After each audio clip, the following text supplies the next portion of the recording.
Hello, नमस्ते। तो रात काफ़ी हो चुकी है, आपको पीछे कुत्तों के भौंकने की आवाज़ आ रही होगी। तो उस पे ध्यान ना दें, जो मैं कंटेंट बता रहा हूँ उस पे ध्यान दें। आज का जो टॉपिक है ज़बरदस्त है, वो आप में ज़रूर वैल्यू ऐड करेगा। तो टॉपिक क्या है? वो है कि अर्ली इन्वेस्टमेंट में अगर हम अर्ली स्टार्ट करते हैं तो कुछ फ़ायदा है या नहीं। तो आज हम उसी को देखेंगे। तो यहाँ पे एग्जाम्पल लिया है 3 बहनों का। मान लीजिए मिडिल क्लास की ये 3 सिस्टर हैं, जिनकी नौकरी लगती है 22 साल में। जब वो तीनों 22 की हैं तो उनकी नौकरी लगी। मान लो उनकी तनख्वाह 40,000 थी। तो तीनों ने डिसाइड किया, तीनों का अपना अलग अलग जर्नी है, बट पहले सिस्टर ने डिसाइड किया कि भैया उसको जो है एसआईपी करनी है, उसको इन्वेस्ट करना है पैसे। क्योंकि उसके दिमाग में था कि बड़े बुजुर्ग ने कह दिया कि इन्वेस्टमेंट ही आपको वेल्दी बना सकता है।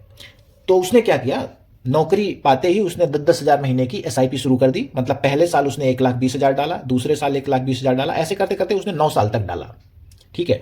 अब 9 साल तक उसने डाला तो कितने पैसे डाल दिया उसने? 12 9 108, मतलब 10,80,000 उसने रुपए डाल दिए 9 सालों में, है ना।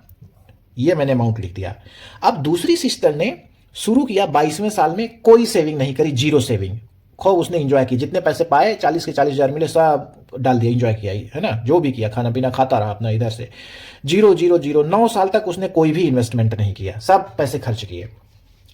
फिर 9वें साल से उसने क्या किया, अगले 9 साल तक उसने क्या किया, फिर वही 10-10 हज़ार की एसआईपी करी, हर साल 1,20,000 डाले।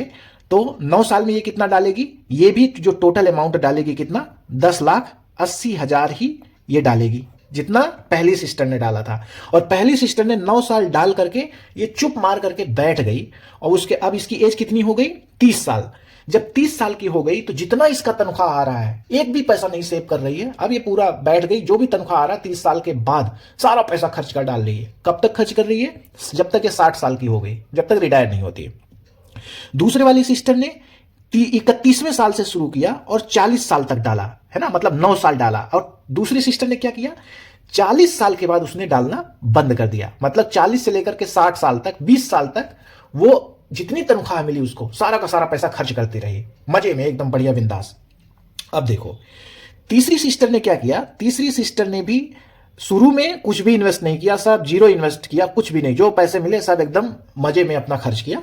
और जब 31 साल की हुई तो तीसरी सिस्टर ने 31 साल में 10,000 की एसआईपी शुरू करी और कंटिन्यू चलाती रही वो 30 साल तक, जब वो रिटायर हो गई, है ना, 30 साल में रिटायर हुई पूरे। अब देखिए इस जर्नी में हम ये मान के चल रहे हैं कि भाई जो भी इक्विटी में उसने निवेश किया था तीनों सिस्टर ने, उसका लगभग लगभग जो रेट ऑफ रिटर्न है वो लगभग 14% के रेट से ग्रो किया। ये मैंने ये फिगर लिखा हुआ है। क्यों?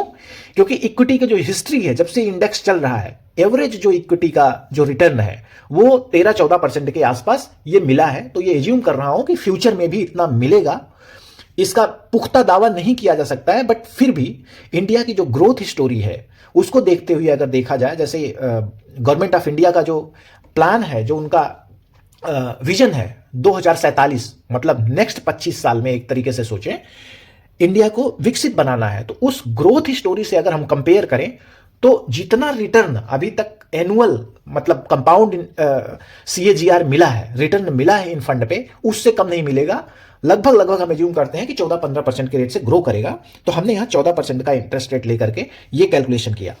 अब आप देखोगे तो हिल जाओगे कि कैसे किस तरीके से 60 साल के जब ये रिटायर हुई तीनों सिस्टर, तो इनके पास कितना कितना वेल्थ है।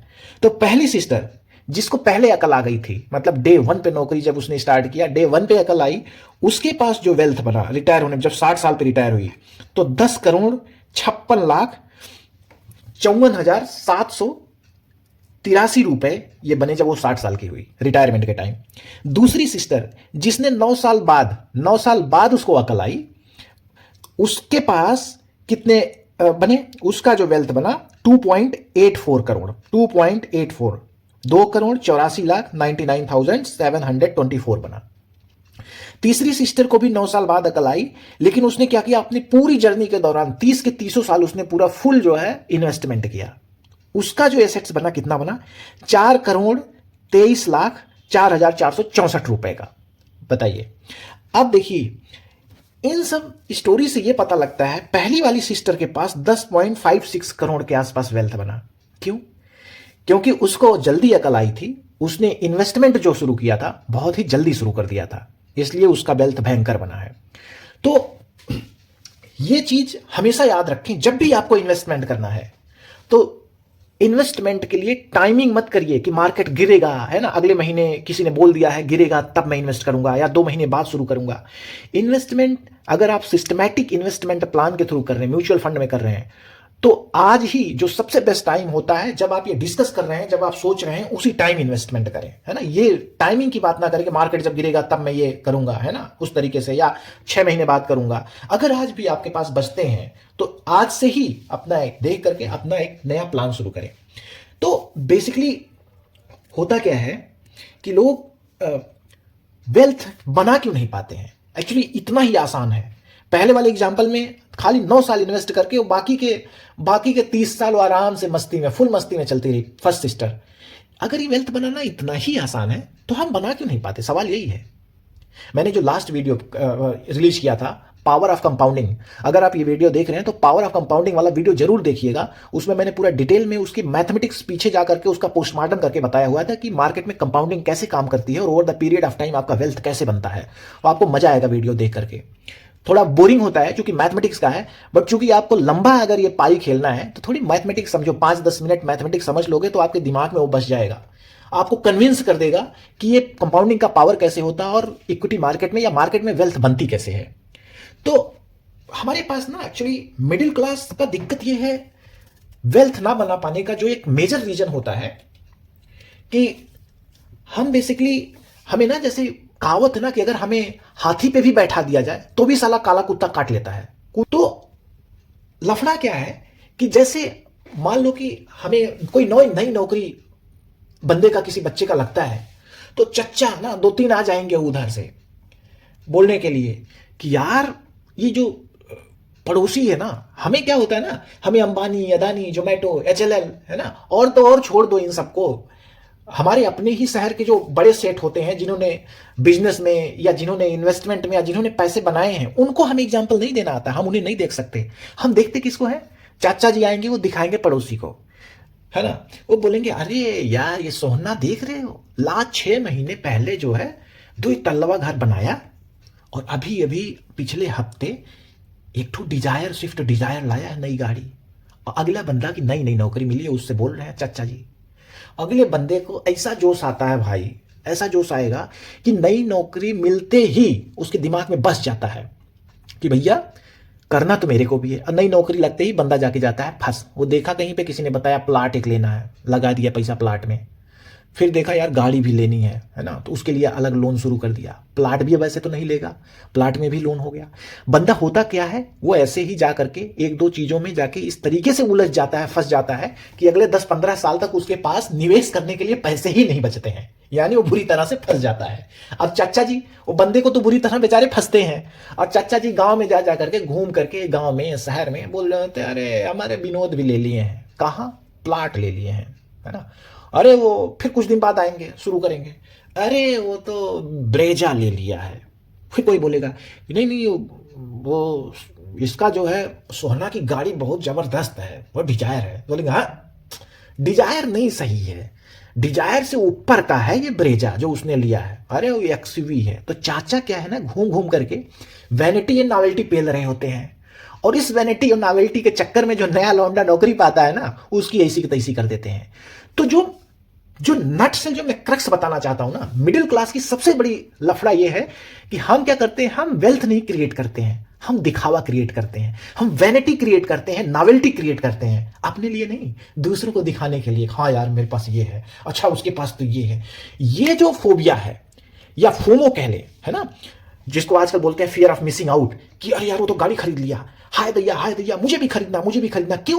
क्योंकि मैं मिस कर रहा हूं, मैं गाड़ी नहीं खरीद पा रहा हूं। तो प्रॉब्लम क्या है ना, हमारी जो नीड है या हमारी जरूरत है ना, हम अपनी जरूरत के हिसाब से, अपने गोल के हिसाब से नहीं चलते हैं, हम क्या करते हैं, दूसरे के गोल के हिसाब से चलते हैं। तो इसलिए क्या होता है, मिडिल क्लास के जो लोग होते हैं ना, मिडिल क्लास में इसीलिए वेल्थ बन पाना बहुत ही डिफिकल्ट होता है। पर ठीक है, अगर आपको ये समझ में आता है और ये वीडियो दिखता है तो मैं तो ही बोलूंगा आप भी थोड़ा अपना रिसर्च करिए, और अगर आपको चीजें समझ में आती हैं तो आप भी इन्वेस्टमेंट करने को सोचिए, या एटलीस्ट प्लान करिए, कुछ आपके पास अगर सेविंग है तो करना शुरू करिए। तो देखिए, अब आज की वीडियो से जो टेक अवे है, जो हम बताने की कोशिश कर रहे हैं, है ना, उसका टेक अवे है, मैंने समराइज किया है। तो बेसिकली ये देखिए कि ये जैसे टेक अवे ये है कि भाई अगर आपको इन्वेस्ट करना है तो स्टार्ट अर्ली करिए, जितने जल्दी से जल्दी हो सके उतने जल्दी से जल्दी स्टार्ट करिए, है ना।